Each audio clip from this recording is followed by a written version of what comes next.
Saludos, bendiciones. Espero que estén muy bien nuevamente por acá en nuestro segundo episodio del estudio bíblico de Isaías, del cual nos sentimos completamente gozosos de poder compartir por acá. Recuerden, estás en el canal de Ben Conference Oficial y también por el canal personal de su servidor, Emanuel Lucambio, y nos sentimos muy gozosos de poder nuevamente compartir en esta oportunidad el episodio número 2. Es decir, que bueno, tenemos mucho que aprender, mucho que desarrollar. Nos quedamos con muchas interrogantes referentes al personaje histórico de Isaías, sobre su ejercicio profético, sobre su desarrollo en el pueblo de Israel, recordando ciertamente que el pueblo de Israel estaba dividido. Y bueno, en esta oportunidad, pues vamos a hablar netamente acerca del capítulo 1 del profeta Isaías. Así que yo te voy a pedir que por favor en este instante cierres tus ojos, en este instante puedas disponerte en el espíritu a recibir lo que el Señor quiere entregarnos. Y bueno, así que empecemos en este instante. Señor y Dios, te damos gracias en esta hora. Gracias por permitirnos, Padre Celestial, en esta oportunidad recibir tu palabra.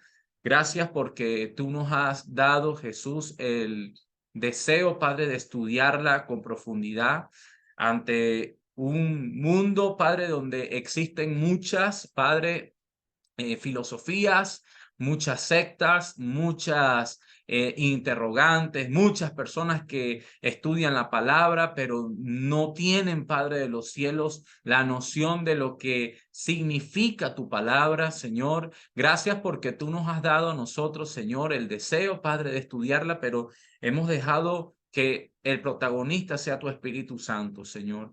En esta hora te queremos pedir, Padre Celestial, por todas aquellas personas que han estado esperando este video, que lo están viendo y que están haciendo análisis del estudio de Isaías. Bendecimos a todas aquellas personas que están siguiendo, que están estudiando, que están leyendo la palabra, Señor. Y te pedimos, Padre, que tú coloques el querer y el hacer por tu buena voluntad en el nombre poderoso del Señor Jesucristo. Amén y amén. Bueno, voy a aprovechar este momento para colocar estas láminas por acá. Siempre procuro dar una buena referencia a la temática que vamos a recibir en esta oportunidad. Ya vimos la tabla de contenido anterior donde avanzamos en gran parte con el desarrollo que queremos llegar de esta parte donde hablamos acerca del entorno social, el profeta, el libro, tocamos algunas figuras retóricas. Hay muchas personas que empezaron a preguntar sobre los quiasmos. Bueno, aquí vamos a ver otros quiasmos que existen en el capítulo 1. Enseñamos acerca de las claves para entender el libro de Isaías, su contexto histórico, y tocamos el tópico del capítulo 1 como una parte introductoria. No tocamos a profundidad ese capítulo. No obstante, en este episodio vamos a estudiar acerca del capítulo 1 de Isaías y terminaremos todo este renglón direccional hasta el capítulo 2. Entonces, hoy estudiaremos solamente el capítulo 1. Capítulo 1. Entonces, abran sus Biblias. Vengo por aquí a ponerle pause. Entonces, vamos a ver en esta oportunidad el capítulo 1. Nuevamente les digo, capítulo 1 del profeta Isaías. Usted va a abrir su Biblia, usted va a buscar sus comentarios bíblicos. Recuerde que la Biblia no se estudia netamente con lo que le está dando necesariamente el expositor. Hay otros expositores de la palabra, otros comentarios bíblicos que debemos buscar y hacer referencia al mismo, ¿no? Para estudiarlo con competencia y no tragarnos todo lo que dicen por allí por las redes sociales. Es importante tener en cuenta eso. Un verdadero expositor va siempre a motivarlo a usted a leer. No le va a dar simplemente algo y que usted haga de ello una verdad patentada. No, no, no, no, no. Siempre un verdadero expositor lo va a usted a motivar a leer la palabra de Dios para que usted haga su propio análisis. En lo personal, yo utilizo varios comentarios bíblicos. Yo en su clase anterior, en el episodio anterior, les comentaba que utilicé el comentario bíblico Mundo Hispano en su tomo número 10, donde habla acerca del profeta Isaías. Todo ese tomo habla acerca del libro de Isaías. No obstante, también he usado algunos otros eh, comentarios bíblicos que pueden ayudarnos y pueden permitirnos entender también muchos aspectos doctrinales del profeta Isaías.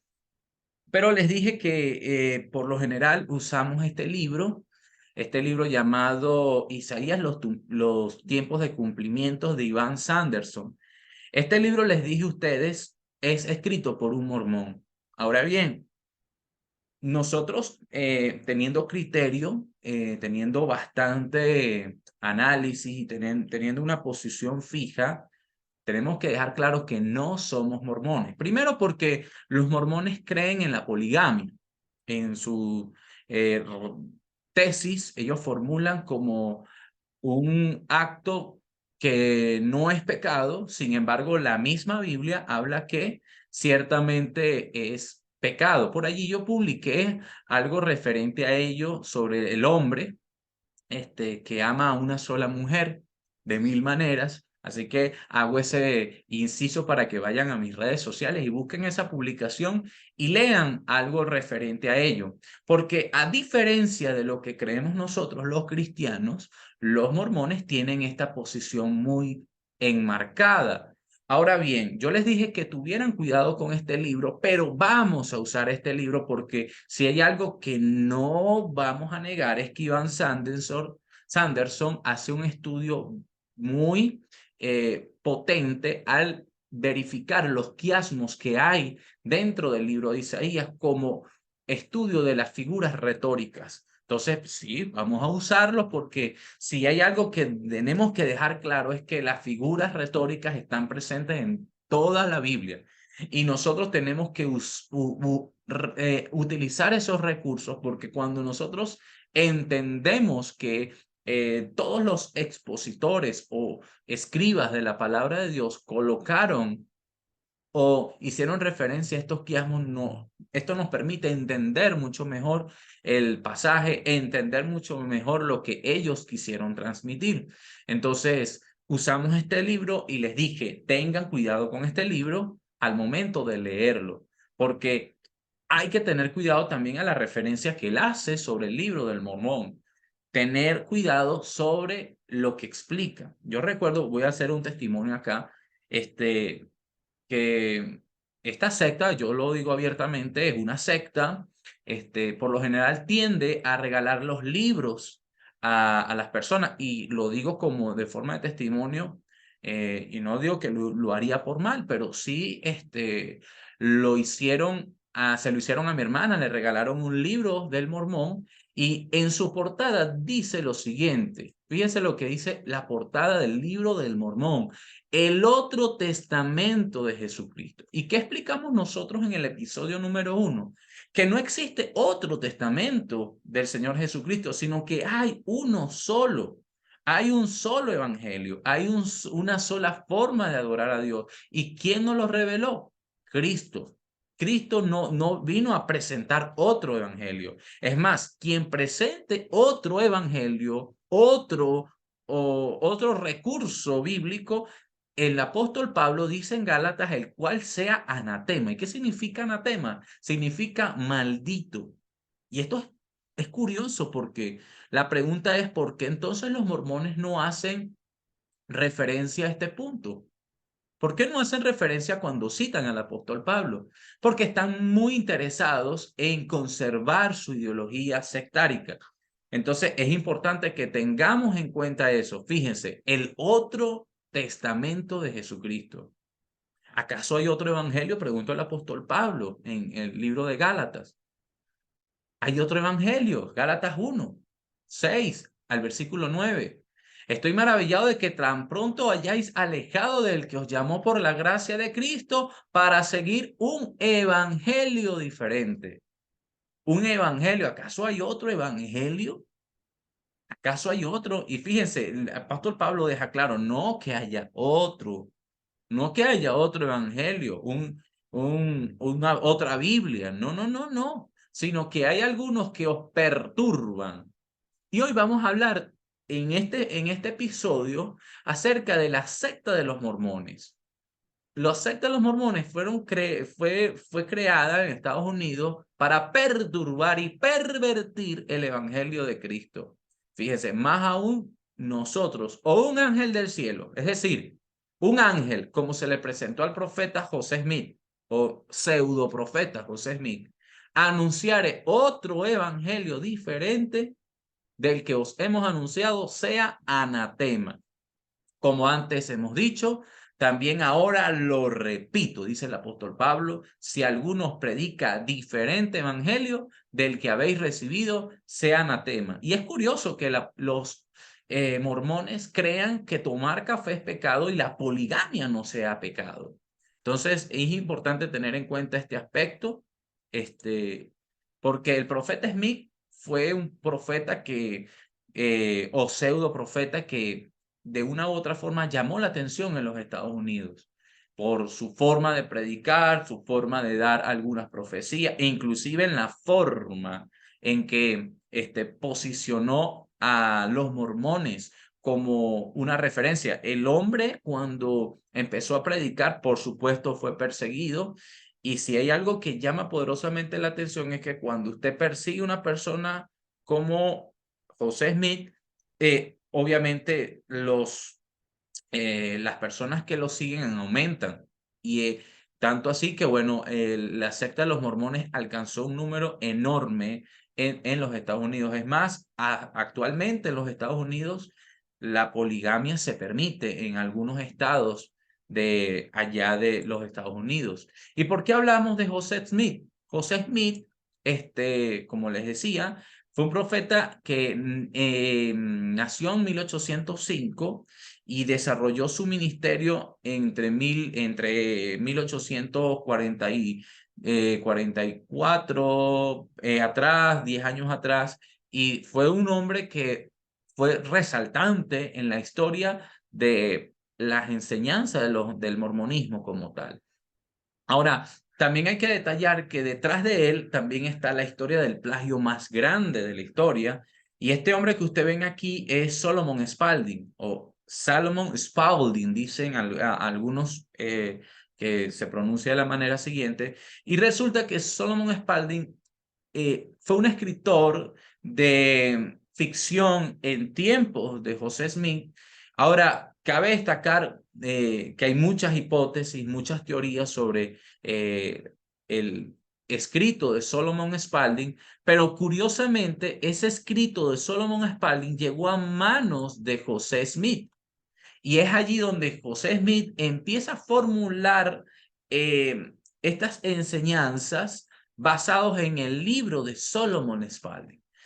Usted puede ver en las páginas de los mormones, que es una de las páginas que inclusive usted coloca en internet, las primeras páginas acerca de la Biblia, o usted coloca cualquier pasaje bíblico, usted va a conseguir la iglesia de los saltos de los últimos días. Ahí va a conseguir como referencia la página de los mormones, muchas enseñanzas de los mormones, muchas enseñanzas de ellos, y se va a dar cuenta que están muy posicionados dentro de los dominios de Internet. Ahora, curiosamente, hay mucho dinero detrás en este medio porque para posicionar a las páginas de los mormones es bastante característico que aparezcan de primer lugar.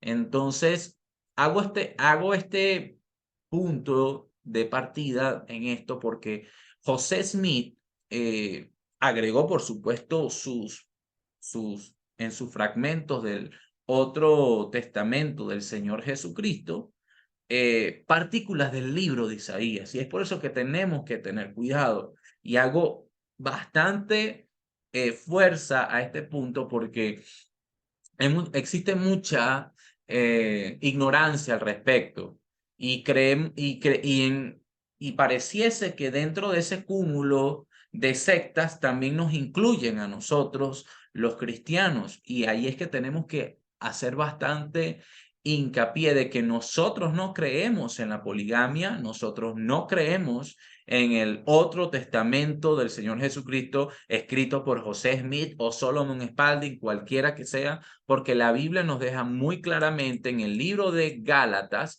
que no existe otro evangelio. No existe otro evangelio.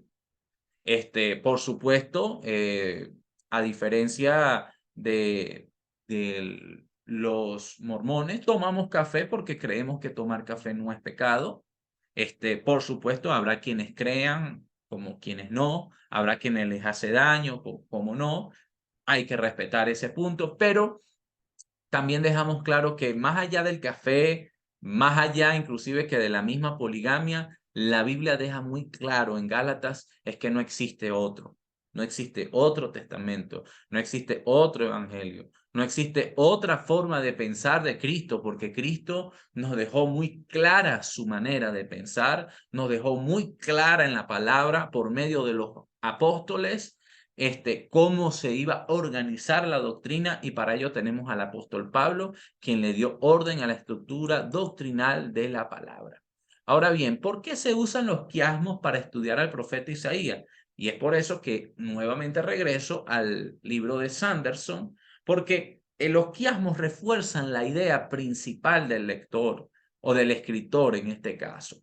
Recuerden que nosotros hablamos que Isaías no era cualquier profeta. Isaías era un profeta que aparte de ser profeta, era un poeta, era un escritor, era una persona de la nobleza, era una persona que pertenecía a la alta alcurnia, por así decirlo, del tiempo del reinado del rey Usías.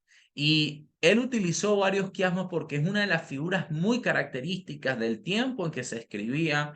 También en aquel entonces se escribía de forma muy poética, muy lírica. Entonces, el quiasmo es una figura retórica basada en la repetición. Como les dije, el quiasmo es una figura retórica basada en la repetición. Podemos verlo en Mateo 19:30, que el mismo Señor Jesucristo lo dijo. Pero muchos serán primeros, mucho, como lo dice en Mateo 19:30, nuestro Señor Jesucristo.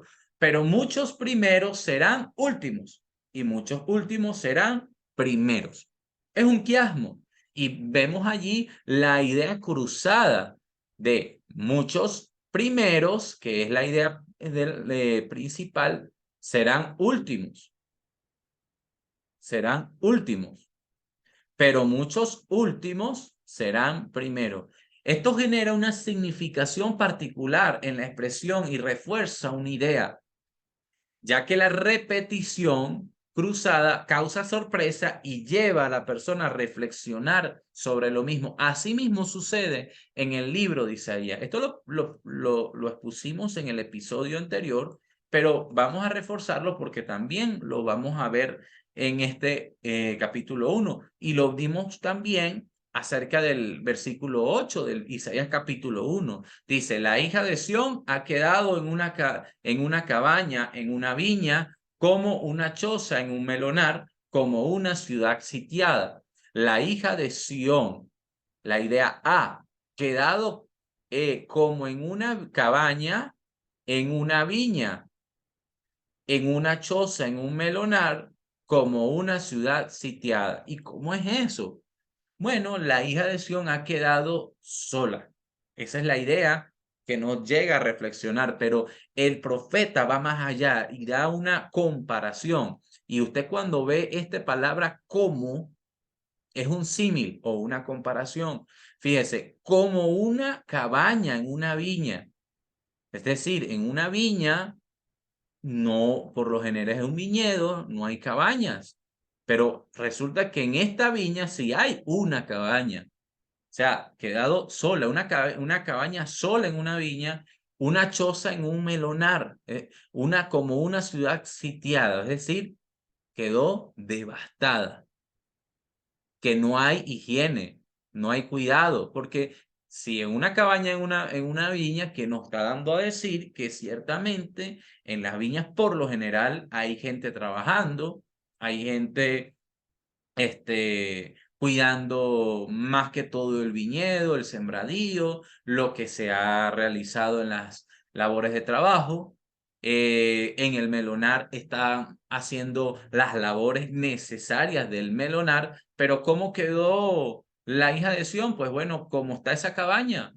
Imagínense una cabaña en una finca de ganado, donde solamente trabajan los obreros.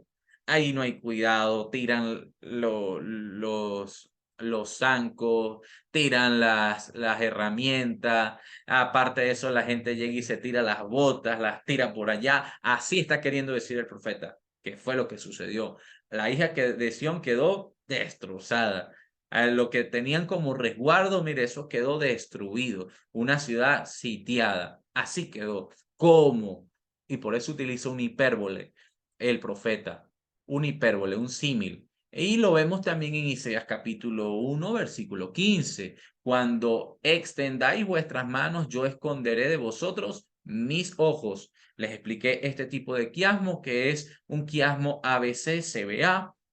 Asimismo, cuando multipliquéis la oración, yo no iré. Llenas están de sangre vuestras manos, lavaos y limpiaos. Y pareciera que dijera lo mismo, pero es como para reforzar la idea. Mira, no solamente tienes que lavarte, es que tienes que limpiarte bien, es que tienes que ir más allá de lavarte. Quitad la iniquidad de vuestras obras de delante de mis ojos. Dejad de hacer lo malo. Entonces, aquí vemos este cruce de ideas, fíjense, con mis ojos, llenas están de sangre vuestras manos, ustedes están aborrecidos, aborrecidas de mi alma, lavaos y limpiaos. Esto lo vimos en el episodio anterior, pero estamos haciendo un recuento para poder entender mucho mejor. También les expliqué el quiasmo ABCD, que está aquí, bastante largo este quiasmo, así que usted puede ir al episodio 1 para entenderlo mucho mejor, para poder entrar en detalle sobre el capítulo 1 del libro de Isaías. Ahora, las profecías, dijimos también que las profecías de Isaías abarcan el pasado, el presente y el futuro, con su cumplimiento constante en diferentes dispensaciones. Ahora bien, esto da a relucir muchas ideas y muchas hipótesis porque la gente cree que el profeta Isaías solamente habló para un tiempo pasado. No, no, no. Si hay algo que nos da a entender Isaías es que también hay un episodio de sus profecías donde está hablando acerca de un profeta que ha de venir, pero también habla de un Salvador que ha de venir y también habla del tiempo del gobierno de ese Salvador en el Celsus Plenum. Más adelante voy a hablar acerca de ello porque sé que esto nos permite, oye, sacar mucha punta y apenas vamos por el capítulo 1, es decir, nos falta mucho recorrido para entender las profecías de Isaías. Ahora bien, teniendo presente, también dijimos que ¿quién fue el profeta Isaías? Bueno, es uno de los profetas más prominentes del Antiguo Testamento, cuyas contribuciones espirituales y literales son inigualables. Es el hijo de Amós, pero no del profeta Amós, sino de una persona importante del gobierno de Usías, llamado Amós, Amós con secta, y Isaías vincula su actividad profética con el desplazamiento del imperio asirio y su dominio en los países del mar Mediterráneo. En este momento quiero hacer una breve invitación a que puedan participar en nuestro entrenamiento profetas exílicos y profetas post-exílicos.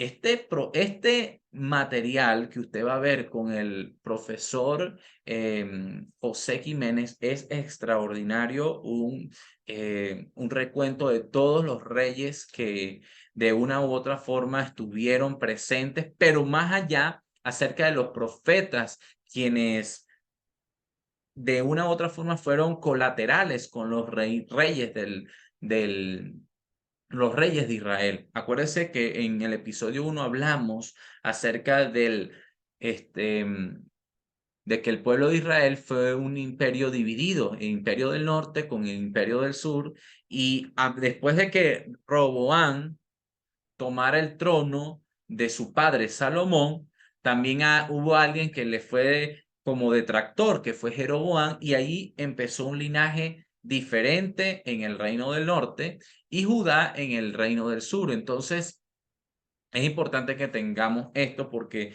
esto nos va a permitir entender mucho mejor las referencias bíblicas. Así que para mayor información, usted puede contactarnos provisionalmente, provisionalmente porque cuando usted vaya a la plataforma de Ben Conference se va a dar cuenta que va a haber otro correo, pero provisionalmente puede escribirnos a nuestro correo. Nuestro correo es benconference@gmail.com. Ahí vamos a enviarte toda la información y los brochures informativos de todos nuestros entrenamientos. Así que no te lo puedes perder. Este entrenamiento va a ser extraordinario. Y bueno, vamos a darle publicidad por acá, por este medio, para que todos aquellos que sientan en su deseo de estudiar los profetas puedan irse a Ben Conference y solicitar este entrenamiento. Ahora, también decíamos que el profeta Isaías es el profeta armónico y el poeta de la Biblia. Pero muchos creen que el único poeta era Salomón en el libro de Cantar de los Cantares. No, también tenemos a un hombre llamado Isaías que a través de la escritura, a través de sus profecías, también daba unas advertencias al pueblo de Israel y advertencias a buscar y a reconocer los errores y buscar de Dios. Isaías, aparte de ser el poeta, también tenemos como el emisario del Antiguo Testamento sobre el Salvador que habría venir sobre la humanidad. Es decir, que Isaías testifica a Cristo, testifica a nuestro Señor. Y mucho más adelante vamos a ver en ese episodio, porque sé que va a ser de mucha bendición para nosotros, el Isaías 53, donde habla acerca de ese hombre que murió por nosotros. ¿Cómo fue que Isaías lo vio desde el pasado? O sea, Isaías estaba viendo el sacrificio de Cristo muchísimos años antes. Él nos va a describir cómo a través de esas visiones poderosas, ese Salvador iba a venir por nosotros y nos iba a limpiar de pecado. Por eso se conoce también a Isaías como el evangelista. El evangelista, ese hombre que anuncia las buenas nuevas de salvación, de que ha de venir un cambio diferente donde no nos iba a posicionar solamente la ley, porque la ley también de una u otra forma nos lleva a cabo el conocimiento del mal. Y de cierta manera esa gracia la estaba anunciando el profeta Isaías para la humanidad, para que todos aquel que recibieran a Cristo como Señor y Salvador tuvieran esa posición de ser hijos de Dios. Y es tremendo porque Isaías también nos hace referencia a ese mensaje de esperanza, ese mensaje que no existe otro profeta más certero en cuanto a la esperanza que el profeta Isaías. Y esto me llama poderosamente la atención porque Isaías es un canal de buenas noticias cuando no habían buenas noticias. Es un canal de bendición. Y sorprendentemente Isaías nos abre con mucha más atención el pasaje del mensaje único y divino por medio de nuestro Señor Jesucristo. Entonces, podemos ver también que otra de las figuras retóricas es el uso de los tropos. Bien, Aquí yo tengo que hacer detenerme para que, si usted no ha visto el entrenamiento de las figuras retóricas por Ben Conferen, vaya de inmediato, escriba y busque el entrenamiento de figuras retóricas, porque va a ser necesario que usted conozca las figuras retóricas para que pueda seguir avanzando en los estudios de la palabra de Dios. Este servidor que está aquí da este entrenamiento. Este entrenamiento, usted va a conocer lo que son las onomatopeyas, usted va a conocer lo que son los tropos, usted va a conocer lo que es, por supuesto, los quiasmos, lo que es las hipérboles. Usted va a conocer todos esos recursos que en este entrenamiento va a conocer algunos, pero a partir de este entrenamiento usted va a saber diferenciar uno del otro, porque no lo puedo dar acá, pero si usted escribe a Ben Conference, usted va a preguntar por este entrenamiento, y este entrenamiento que da el ministro Emanuel Lucambio, créame que va a ser de muchísima bendición para su vida. Y bueno, podrá ver que existen muchas figuras retóricas y que muchas de ellas las vamos a dar a conocer en ese entrenamiento. Pero, ¿qué es un tropo? Un tropo, o una figura de significación, también se conoce así, es un tipo de figura retórica, como le dije, que consiste en el uso de palabras en sentido figurado. Es distinto a lo habitual para describir determinados conceptos. El uso de tropos es muy común y abarca un amplio abanico de figuras retóricas. ¿No cree usted que el tropo es una figura retórica? No, el tropo te abre el abanico de varias figuras retóricas. Un ejemplo de ello lo tenemos como son las metáforas. La metáfora, que por lo menos voy a nombrar una, que es una metáfora, es la siguiente, ya lo va a ver. Por ejemplo, aquí usted ve una metáfora en el capítulo 1, versículo 10. Dice: príncipes de Sodoma, oíd la palabra de Jehová, escuchad la ley de nuestro Dios, pueblo de Gomorra. La pregunta es, ¿existía Sodoma y Gomorra en tiempos de Isaías? Por supuesto que no. Ahora, ¿qué está haciendo el profeta Isaías en este versículo? Específicamente en este, él está utilizando una figura retórica llamada la metáfora para dar a entender de que el comportamiento del pueblo de Israel era muy parecido al pueblo de Sodoma, era muy parecido al pueblo de Gomorra, y utiliza esta figura retórica para que el pueblo de Israel entienda: mire, su comportamiento es tan detestable, pero tan detestable, que ustedes se parecen a Sodoma y Gomorra.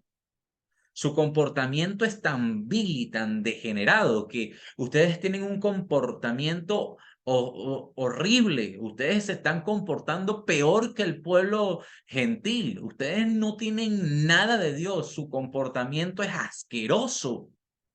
Así le estaba escribiendo el profeta Isaías al pueblo de Israel.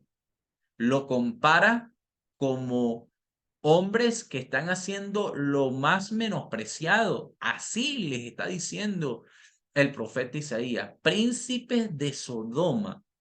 Wow, o sea, esa palabra no es fácil escucharla de alguien. Es como si llegara un profeta a nuestras iglesias y dijera: su comportamiento, iglesia, es como la de Sodoma y Gomorra. Imagínese eso. El profeta Isaías está tomando algo en serio y está diciendo: mire, este comportamiento es horrible, este comportamiento no me gusta, este comportamiento no le agrada a Dios, este comportamiento es fuerte. Y por eso quizás el ministerio profético es uno de los ministerios más desprestigiados quizás de nuestro cuerpo, el cuerpo de Cristo, porque el, el ministerio profético tiene que decir verdades que cuestan. Y sí, aunque cueste, pero es preferible obedecer a Dios y decir la verdad que pasar pañitos de agua tibia. Y es fuerte decirlo. Fíjense las palabras del profeta Isaías: príncipes de Sodoma. ¿A quién le estaba hablando allí? Bueno, le estaba hablando a quienes ejercían cargos de autoridad, príncipes de Sodoma. y pueblo de Gomorra. Le está diciendo sus verdades. Y este es una figura retórica, este versículo, acerca de, bueno, de la comparación que está haciendo acerca del pueblo de Israel. Y utiliza la metáfora como un recurso para decirle de forma figurada, utiliza una figura de comparación tremenda. Entonces, fíjese, la metáfora consiste en identificar algo real con algo imaginario, existiendo entre ambos una relación de semejanza. Y como yo les decía, no existía Sodoma y Gomorra en tiempos de Isaías, pero Isaías utiliza esta comparación para darle a entender de que su comportamiento no era aceptable ante los ojos de Dios.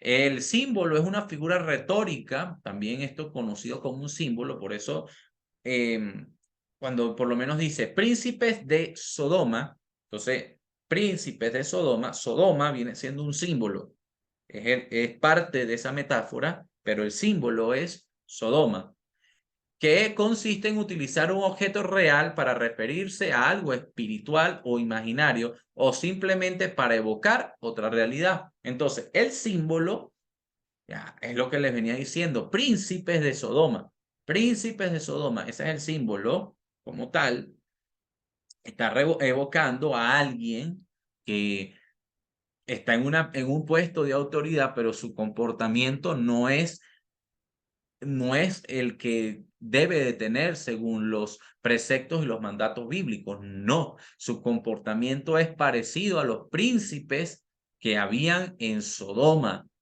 Y es lo que hace evocar a esta realidad, que la realidad del pueblo de Israel era el comportamiento de Sodoma y Gomorra, así, tal cual.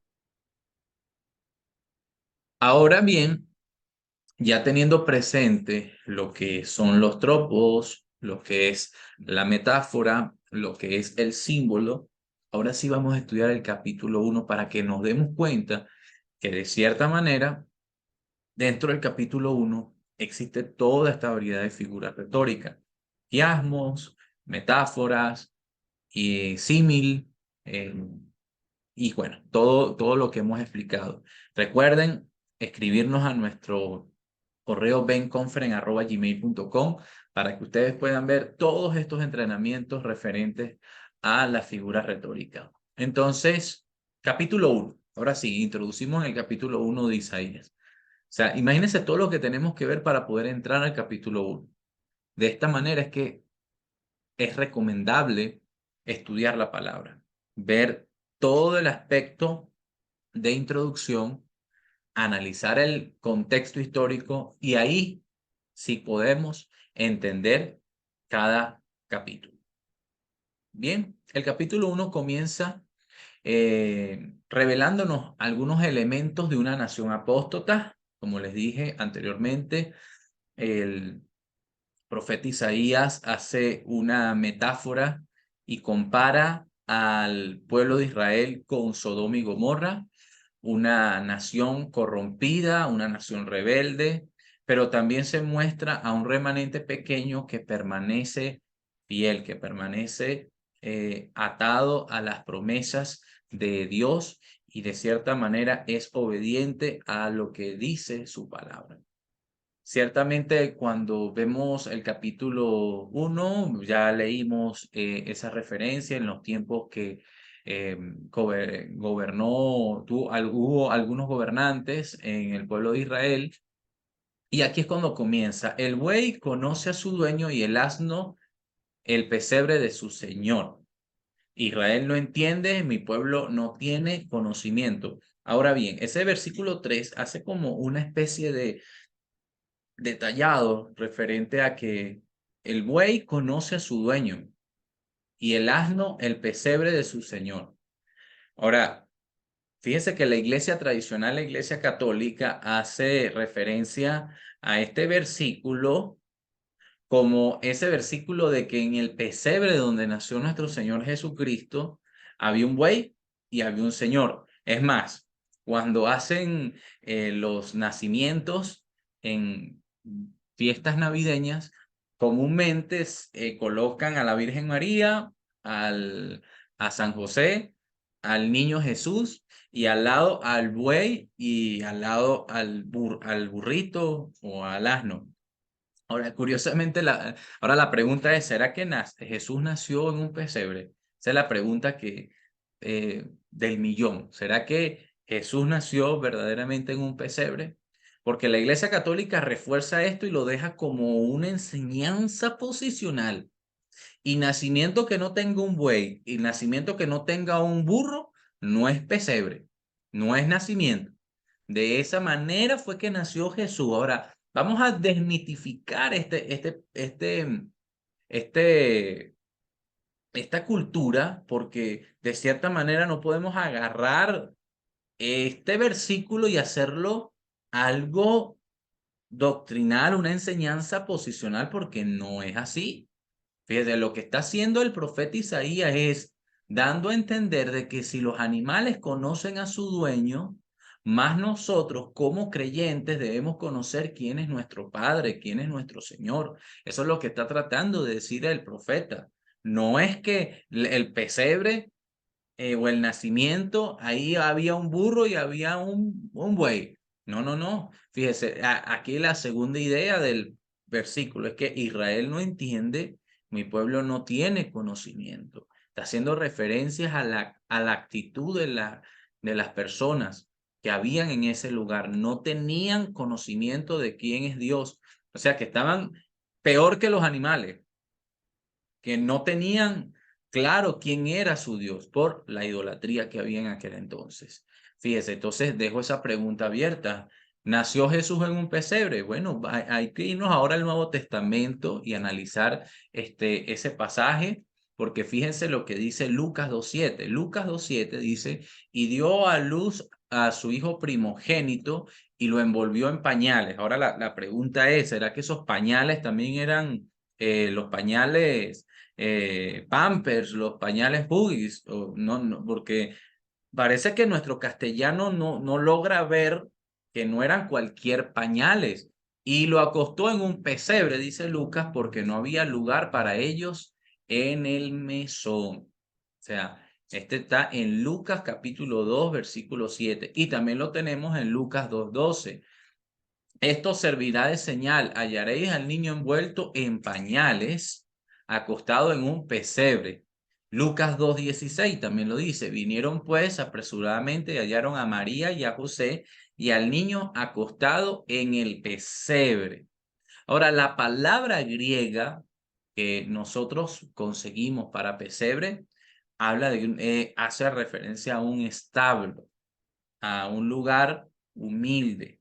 Pero ahora la palabra pesebre es una palabra que no nos acerca mucho a la condición o al entorno, porque es una palabra que hace referencia, es una palabra muy latinizada.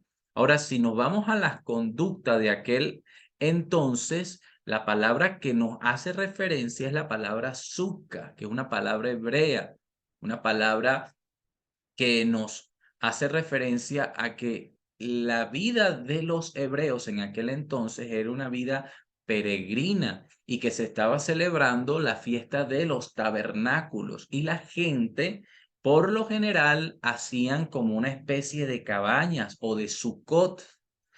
Por eso la palabra más acercada a esta palabra es la palabra suca, que de cierta manera nos ubica mejor a entender de que Jesús nació en una condición humilde, pero no fue que nació en un lugar lleno de animales, porque recuerde que así hay algo que los judíos tienen muy enmarcado dentro de su cultura, dentro de su enseñanza muy arraigado, es la condición higiénica.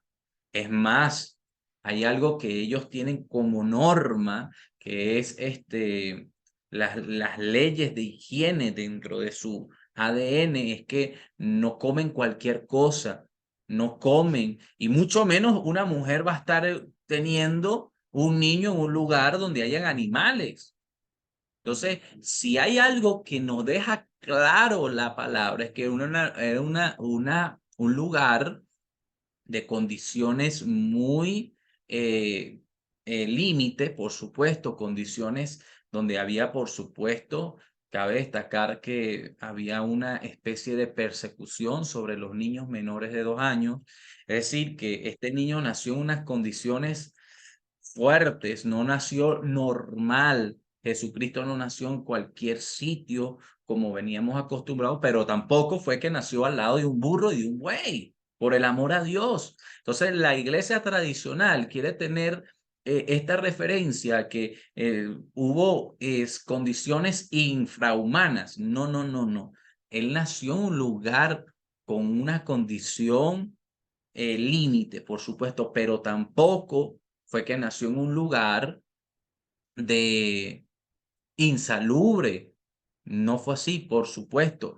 Unas condiciones límites hacen que muchas situaciones se presenten, pero si hay algo que tenemos que dejar claro es que para aquel tiempo se estaban celebrando la fiesta de los tabernáculos. Y esta fiesta de los tabernáculos consiste en que la gente empiezan a hacer carpas fuera de sus casas para que de una u otra manera la forma de vida haga referencia a que ellos vivieron en el desierto por más de 40 años y que no se olviden de dónde vienen. Eso es como una tradición que tiene el pueblo de Israel, teniendo presente que hacen referencia a ese recordatorio del peregrinaje que tuvo el pueblo de Israel durante su tiempo en Egipto. Entonces, para aquel entonces podemos entender, ok, el pueblo de Israel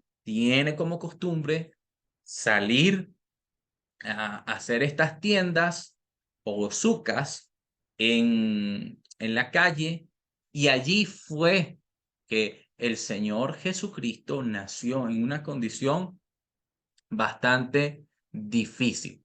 Entonces, allí podemos entender este aspecto importante. Entonces, otra palabra curiosa, ¿no? Que es la palabra pañales. La palabra pañales, aquí lo vemos en Lucas 2:7 y también en Lucas 2:12, la palabra pañales.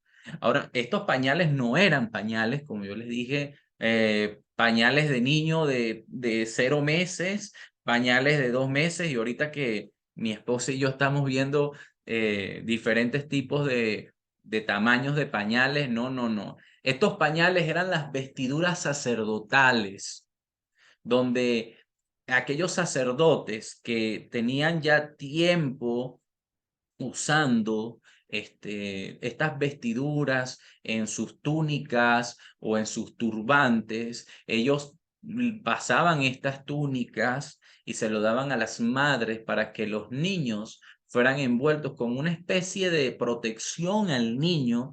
Desde un punto de vista espiritual, eso eran los pañales, y los niños quedaban como una especie de momia, o sea, no se podían mover. Esto hacía que los niños tuvieran desde un punto de vista, su cuerpecito quedara totalmente estirado y hacía que no tuvieran atrofismos en sus cuerpos. Entonces, esto permitía que los niños permanecieran bastante herméticos y sus cuerpitos no tuviesen movimientos que los hicieran de una u otra forma caerse del lugar en donde estaban. Entonces ahí es importante tener en cuenta que estos pañales no eran pañales que estaban solamente en la parte inferior del cuerpo del niño. No, no, no, no.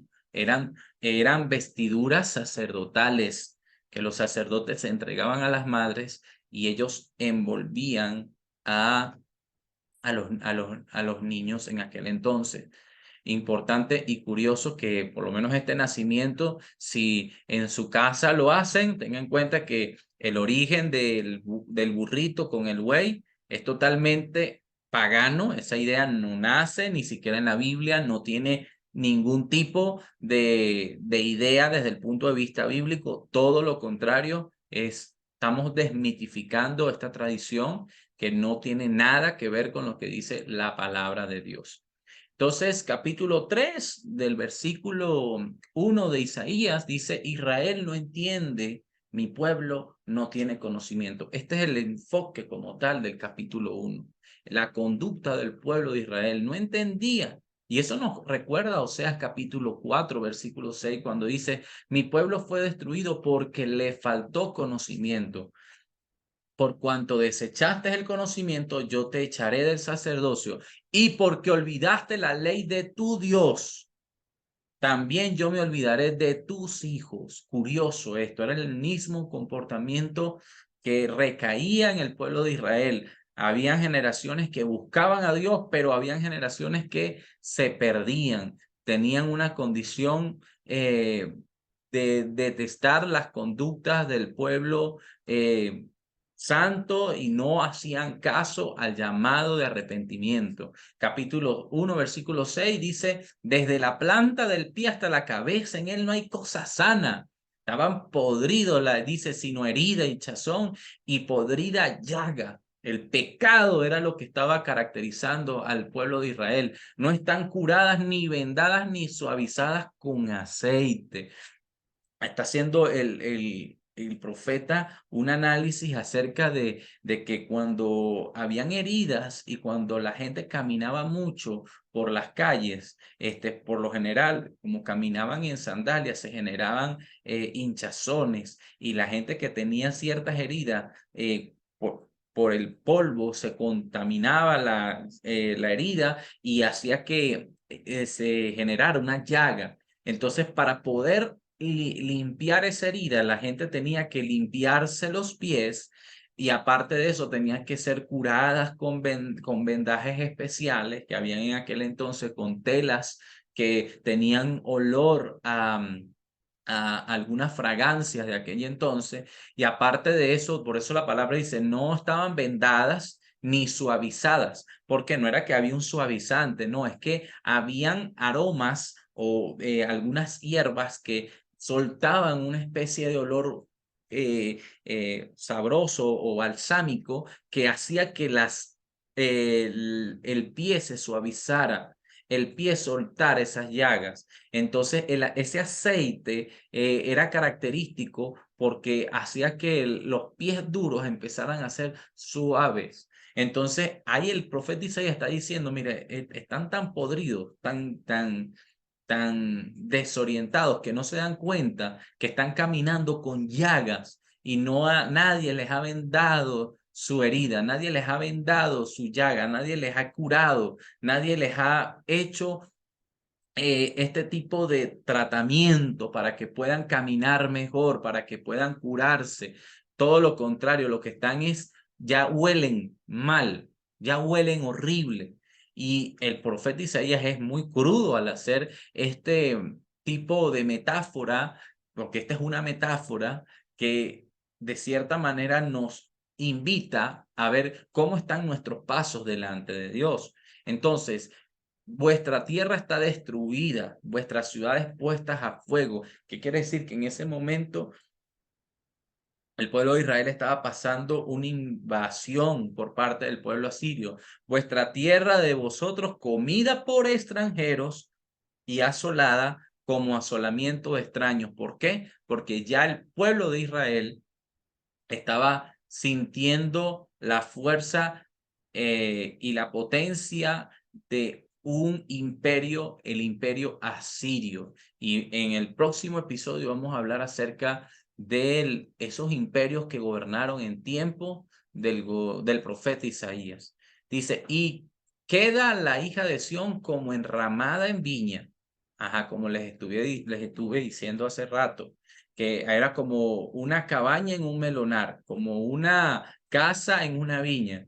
¿Cómo queda la casa en una viña? Bueno, quedan así destruidas por los obreros, quedan destruidas, no hay nadie quien hace eso. ¿Por qué? Porque los obreros están tan cansados que llegan es a descansar y no les importa si huele mal, no les importa si hay aseo en la cabaña, no les importa nada, lo que les importa es descansar, pues así queda la hija de Sión. Entonces, este capítulo nos hace meditar mucho en cómo estamos caminando nosotros con Dios, cómo estamos caminando nosotros en nuestra vida con Dios. Porque si hay algo que Dios desea y Dios quiere bendecirnos, es a que tengamos, motivarnos a que tengamos una vida en santidad con Dios.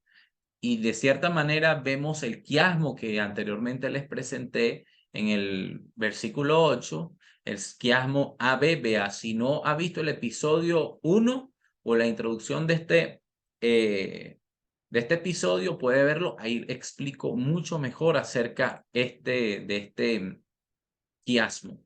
¿Qué significa sionismo? Porque esto hay algo que es muy característico del profeta, y es que se dice que el profeta Isaías es el profeta sionista. Bueno, vamos a explicar qué es sionismo, porque sionismo significa luchar por un Estado judío independiente.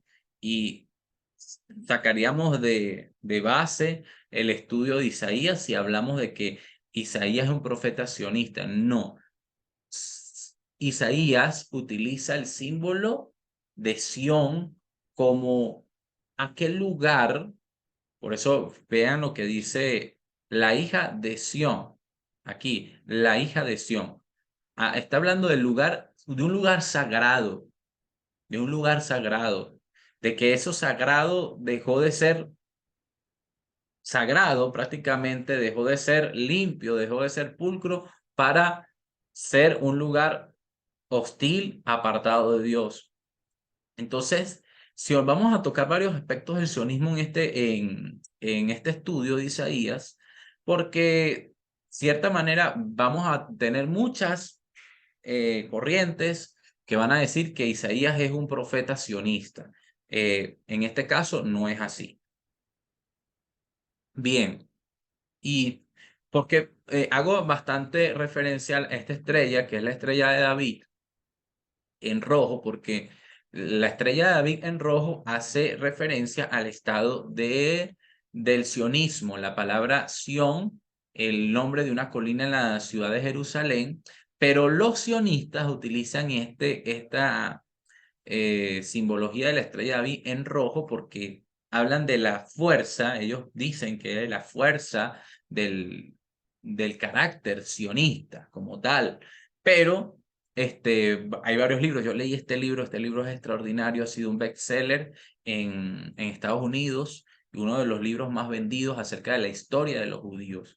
Entonces, les recomiendo que lo lean, un libro sumamente largo, tiene como 600 páginas, pero es un libro que le va a ubicar a usted en muchos de los aspectos de cómo ha sido el comportamiento del pueblo de Israel desde el tiempo de Abraham hasta tiempos actuales.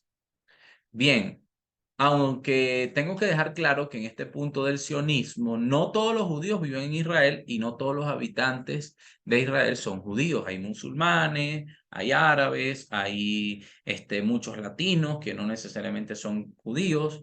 El sionismo es el movimiento en favor de la autodeterminación y la condición del Estado del pueblo judío en su patria ancestral, la tierra de Israel. Ahora bien, una cosa es el pueblo de Israel y otra cosa es el Estado sionista. Son dos cosas totalmente diferentes y aquí lo vamos a dejar enmarcado. Vamos a hacer muchos análisis con respecto a esto para que veamos que no podemos mezclar la referencia de Isaías con este movimiento. Ahora, importante entender que la gran mayoría de los judíos del mundo sienten una conexión o afinidad con Israel. Eso no cabe duda. Ya sea explícitamente que se identifiquen explícitamente o no como sionistas e independientemente de sus opiniones sobre las políticas del gobierno israelí. Y aquí yo quiero hacer un punto de referencia porque de una u otra forma aquellos que sienten algún respeto por Cristo o en este caso son cristianos convertidos, siempre vamos a tener de una u otra forma afinidad con el pueblo de Israel, porque la misma palabra nos dice que ciertamente una de las profecías del tiempo de fin es que veamos a la higuera, y la higuera es el pueblo de Israel, es el comportamiento del pueblo de Israel. Y de cierta manera, como dijo un pensador francés, el pueblo de Israel es un pueblo que no deja dormir al mundo. Y vamos a hablar acerca del Apocalipsis de Isaías, porque también allí hay una conexión con el libro de Daniel y una conexión con el libro de Apocalipsis y Zacarías que es importante que tengamos en cuenta. Vamos aquí, vamos a pasar esta página. Fíjense. Isaías capítulo 10, lo que les decía, príncipes de Sodoma, oí la palabra de Jehová, escuchad la ley de nuestro Dios, pueblo de Gomorra. Y les estuve hablando de la metáfora anteriormente, el símbolo. Y el versículo 11 dice, ¿para qué me sirve, dice Jehová, la multitud de vuestros sacrificios? Hastiado estoy de holocaustos, de carneros y de cebo, de animales gordos. No quiero sangre de bueyes, ni de ovejas, ni de machos cabríos. Ya el Señor estaba detestando la conducta del pueblo de Israel, porque el pueblo de Israel creía que iba a ganarse el favor de Dios sacrificando animales. Y el Señor dice, no, no, no, esto no lo quiero yo. Yo no quiero esto.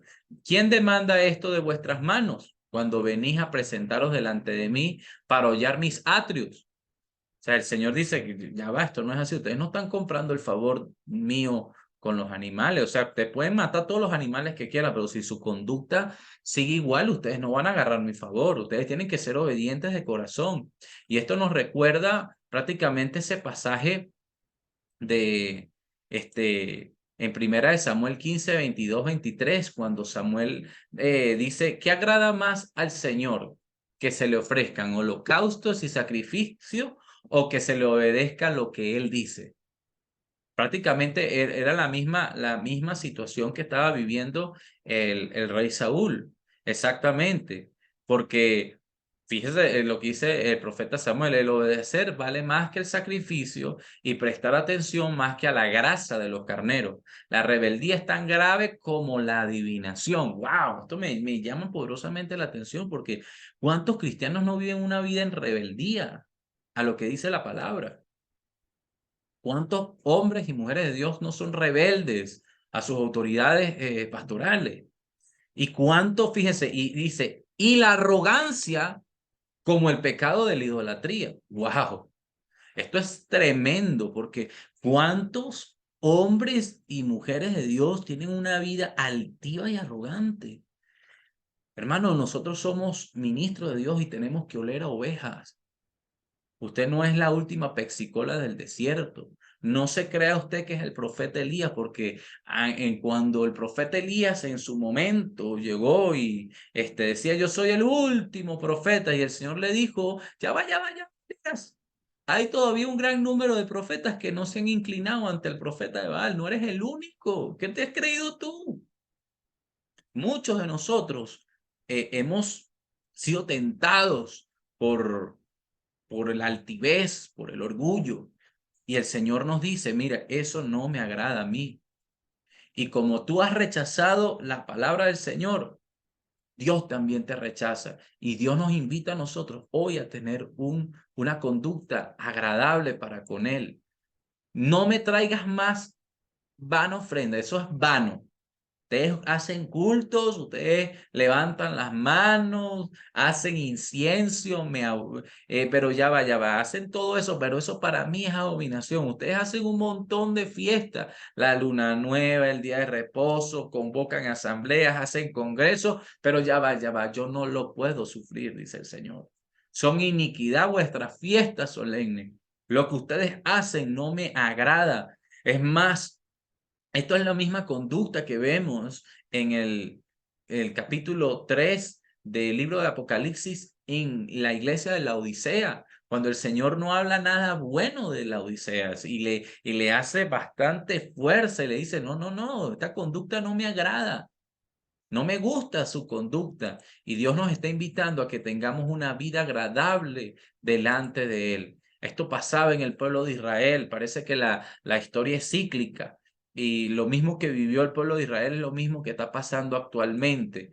Y llegamos al versículo 13 y 14, dice, no me traigáis más vana ofrenda, el incienso me es abominación.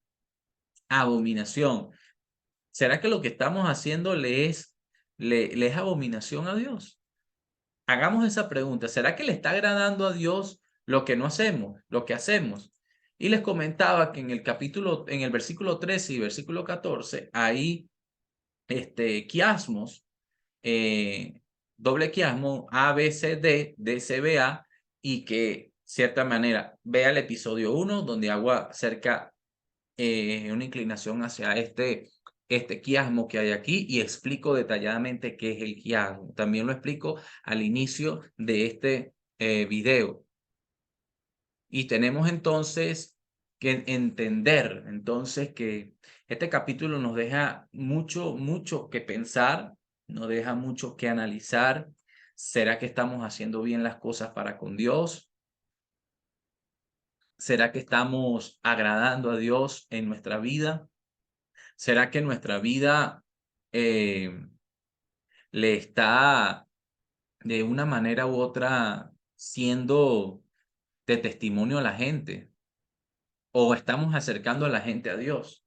Porque aquí lo más importante, amigo, no es que tú seas la figura de una iglesia o la estrella de una iglesia.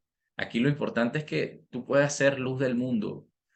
Lo más importante es que tú puedas manifestar el carácter de Cristo, que ciertamente cometemos errores, cometemos fallas, todos cometemos errores y fallas, pero el Señor también nos invita a que tengamos una vida de integridad para con Él.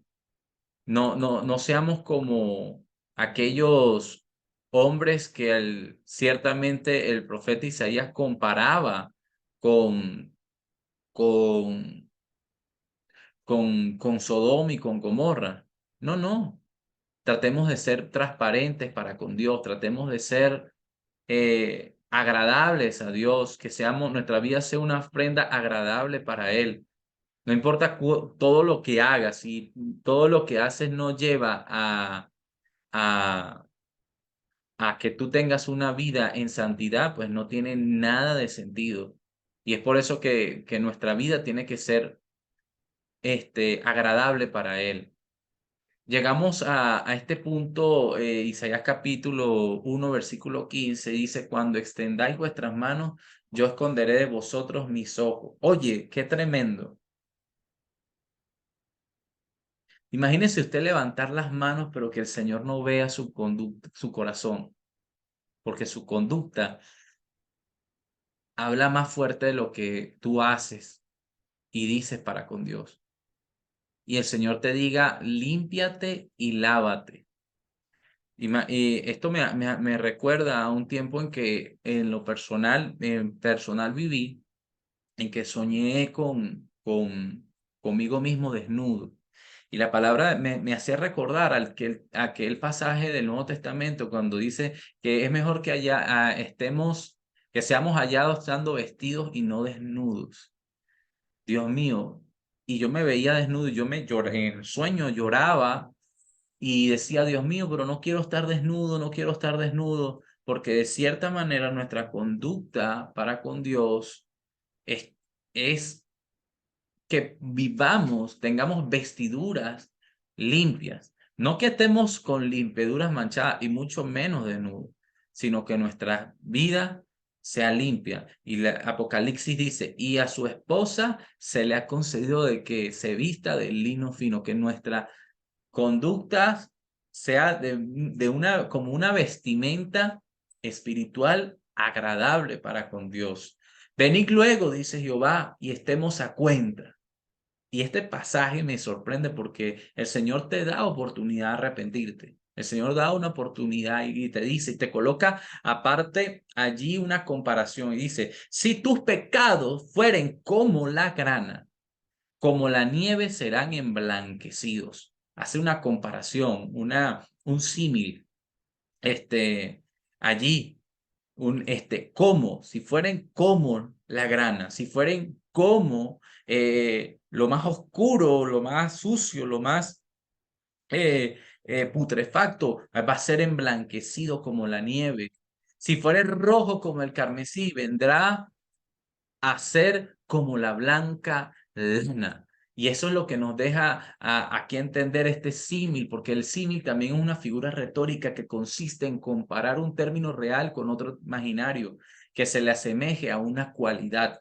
Y el Señor utiliza esta comparación en este capítulo de Isaías para decirnos, mira,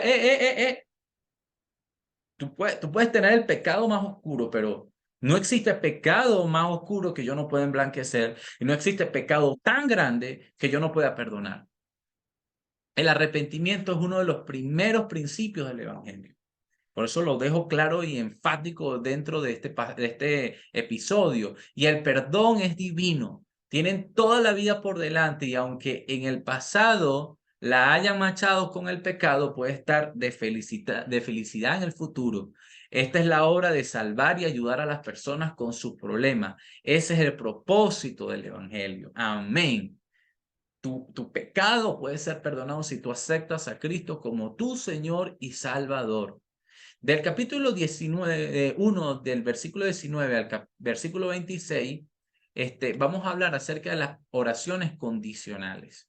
Y estamos a punto de terminar porque sé que ahí está muy largo este estudio. Fíjense, y aquí voy a hablar de las prótesis y los apódosis. Los prótesis y los apódosis. ¿Por qué? Porque aquí en este versículo, habla precisamente de ese deseo, de esa condición, pero también hay una opción optativa.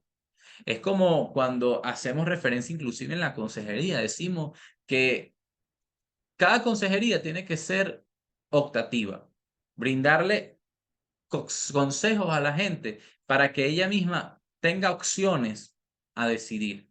Entonces, es lo mismo que hace nuestro Señor aquí. Dice, si quisiereis y oyereis, pero hay un verbo resultante que es comeréis el bien de la tierra. Ahora, pero también da otra opción. Si no quisiereis, fuereis rebeldes, seréis consumidos. Eso es lo que, esto se llama,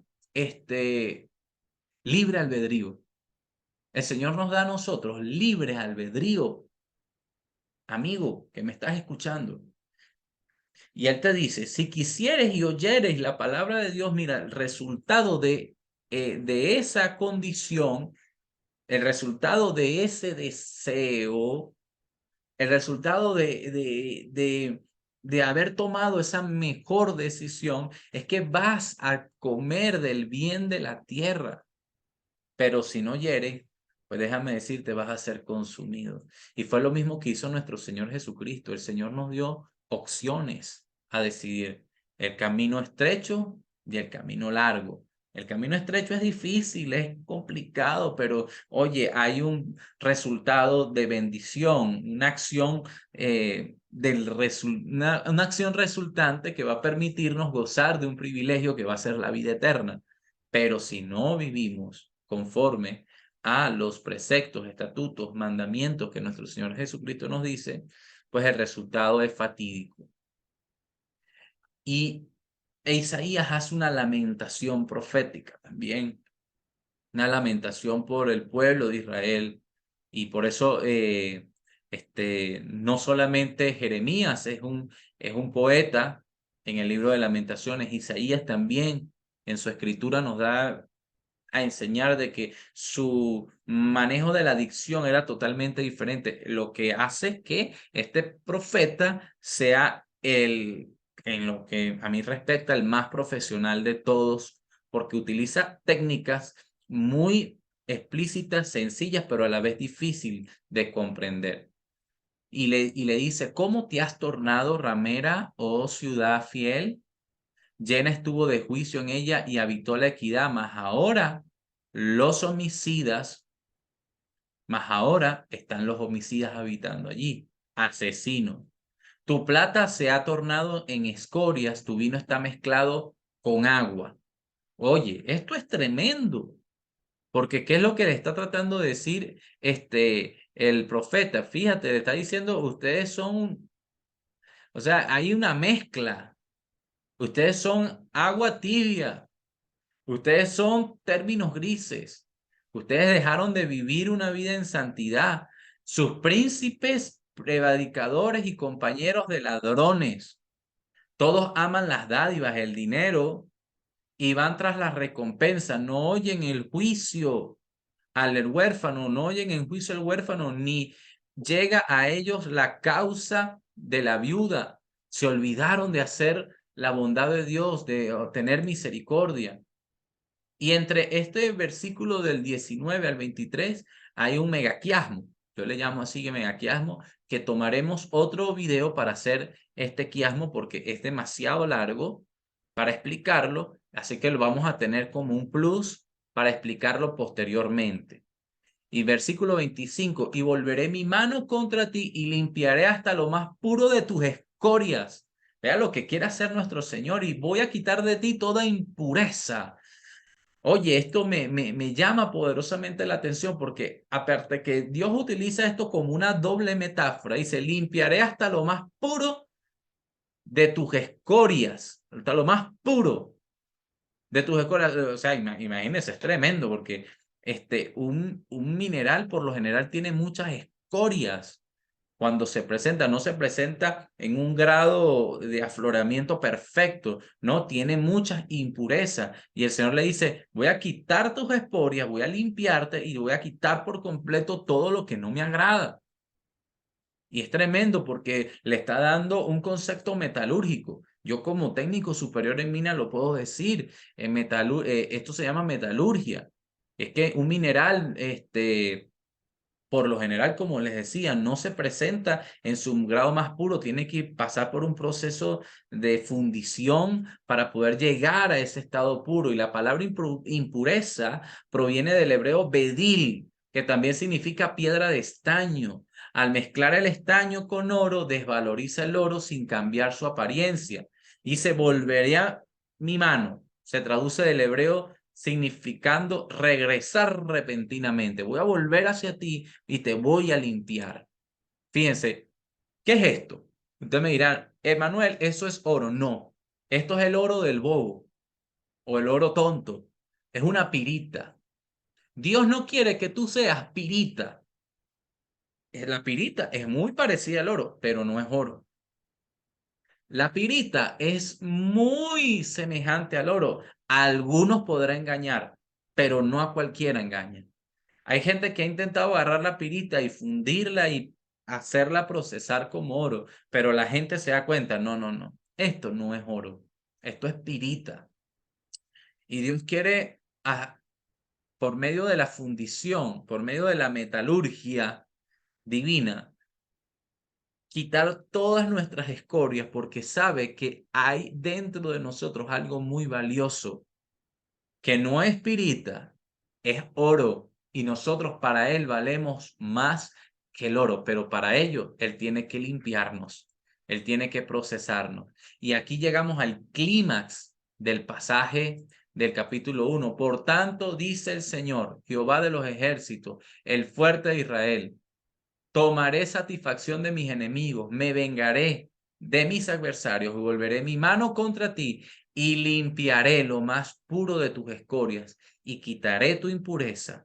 Restauraré tus jueces como al principio y tus consejeros como eran antes. Entonces te llamarán ciudad de justicia, ciudad fiel. Y creo que hasta aquí dejaremos este capítulo.